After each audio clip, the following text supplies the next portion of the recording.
Charlemagne was talking about this government shutdown, and he made a comment as relate to what Democrats should be doing. Y'all have that? Okay, play it. You know what I don't understand, Mimi, and I don't know, maybe you can explain it to me. The health care is going to go up anyway because of the big, beautiful bill, because that didn't include the extension of the tax credits to keep the cost down. So if it's going up anyway, what's the point of Democrats taking the stand to keep the government still closed? At this point, you're right, because the premiums, which the open enrollment started this weekend, November 1st. And so people are getting those letters in the mail. In fact, one person in Utah, a woman in Utah, she told ABC News that she opened her bill and saw that her monthly premium had already jumped from about $400 a month, Charlamagne, to over $2,000 a month. And so at this point, it's like, what's going to happen? Is it retroactive? Like, how is this going to work as we continue to go forward? So you're absolutely right. And the premiums are set for a year. So at this point, if the premiums have already gone up, if they set for a year, at least give the people some relief and get the government back open. Do not listen to what the hell he just said.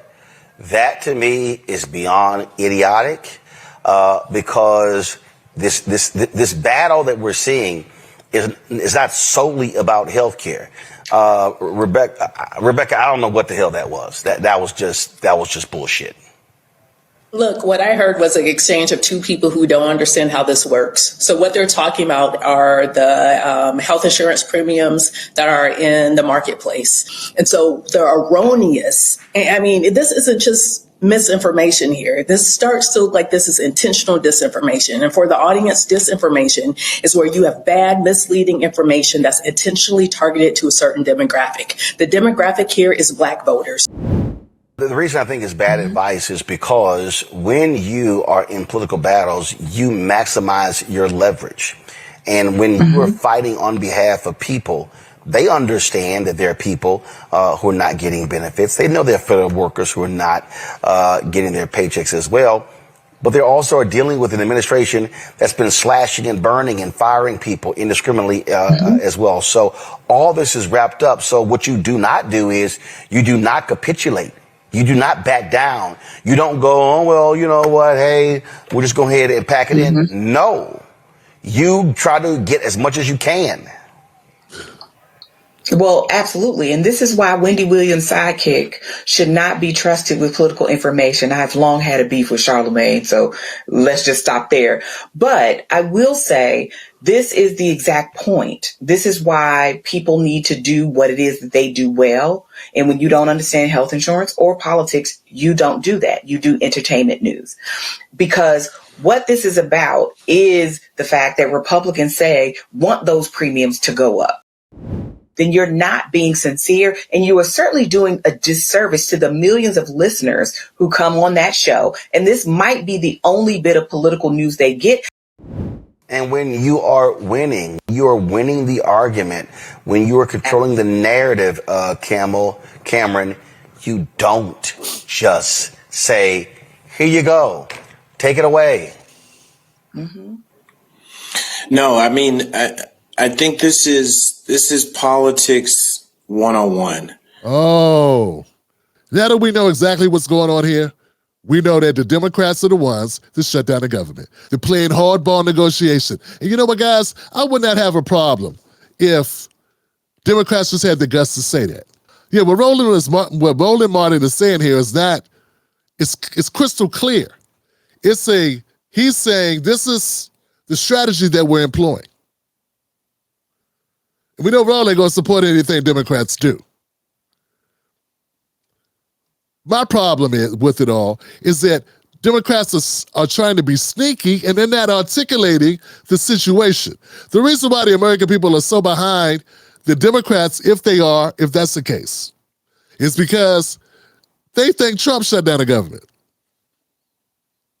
Yeah, they believe a lie. And the Democrats, look, it's one thing if you're going to twist somebody's arm and say, until you do this, we're not going to extend the continuing resolution. You need to do this. Fine, but say it to the world so everybody knows what's going on.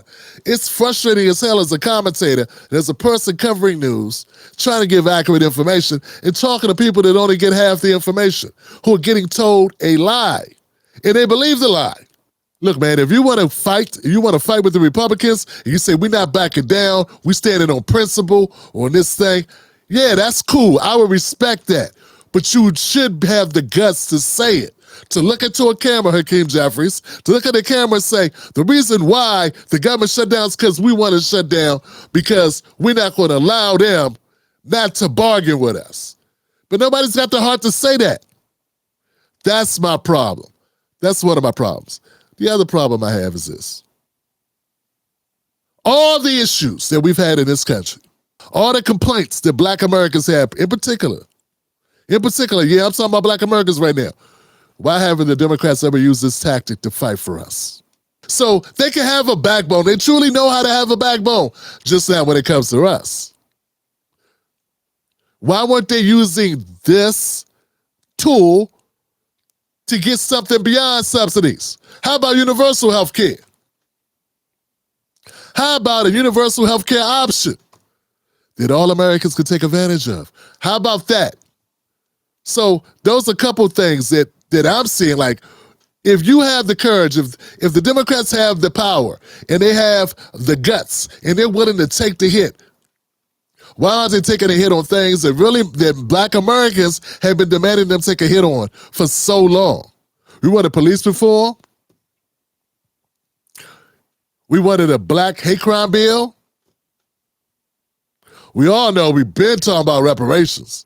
There are many issues that Black Americans have that we would like for the Democratic Party to take seriously, and they have not. And all they tell us is, we don't have the votes. It'll never pass. Roland Martin just proves he knows what leverage is about. This other guy here just said something along the lines of, this is politics negotiation 101. Okay, then why weren't Democrats using these tactics for shit we wanted?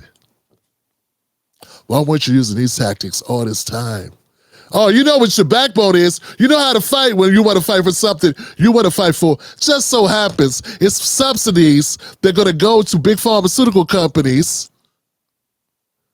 to provide health care. I would also like to add, undocumented people are not included in the Affordable Care Act. So I just want to add that in there. How states deal with it or how states deal with it. But I just want to add that because I know I keep hearing this, like I keep hearing people say things. And a Google search will tell you that they're not covered in the Affordable Care Act. They don't get the subsidies. There's no exceptions. And it's just fallacy. If it was true, I'd tell you. It's untrue that they're getting this Affordable Care Act subsidies for undocumented people. So anyway, this lady here who said Charlemagne needs to stay in his lane and not talk about politics and all this stuff. Yeah, dog, when he's saying what you want him to say, y'all have no problems with him doing it. I think some of this is just bitterness because Roland Martin's no longer with CNN and Charlemagne now is on CNN all the time. I just saw a segment. I looked on the CNN channel before we went to air tonight, before I started streaming, and I saw not only was Charlemagne on the CNN cover page, but they had Candace Owens, Nick Fuentes, and Ben Shapiro. Yeah, I mean, it was stacked with a bunch of internet people. No Roland Martin. So he's still feeling a certain kind of way about that. Because Charlemagne been saying stuff all this time for years. Charlemagne been talking, okay? And, you know, if you say you're fighting for working class Americans to have affordable health care, my thing is also that Affordable Care Act, I had problems with it from the beginning. I was voicing those opinions on this show because people were telling me that their damn cost was too high. The insurance was too damn high. People were taking the penalty. They were opting out of the Affordable Care Act and taking the penalty because it was too high. It was costing them too much money to get it through their employer. The United States spends more per person on healthcare than other high-income countries, but still has a lower life expectancy. We have poor outcomes relative to other countries. We pay twice as much as any other country. We pay more and get less. We see that people in the US use a similar amount of healthcare to people in other wealthy and large countries, but we pay more for each interaction. The money's in hospitals and doctors. That's what makes up the big difference between what we spend on healthcare in the US and what other countries spend. Hospitals, physicians, and clinical care made up more than half of total healthcare spending in 2019. When we talk about ways to reduce spending, you can either look at ways to reduce the amount of care that people are getting or to reduce the price that people are paying for their care. And in the US, it seems that there needs to be more of a focus on the prices of care, because that's where the real difference is between what we spend in the US and what other people spend in other countries. Biden gave the subsidy because we're going through COVID. That's where the subsidies came in. There hasn't always been no subsidies, have there? Which is back to the point that Affordable Care Act was never all that affordable. Not for everybody. Not for everyone. Democrats show they got a backbone, but only on issues they want to have a backbone with. They need to be upfront and honest and say to the world, to the country, to Republicans, to Democrats, to independents, hey, we did this to you. Own it. Own the shutdown. Roland, own it. Angela, own it.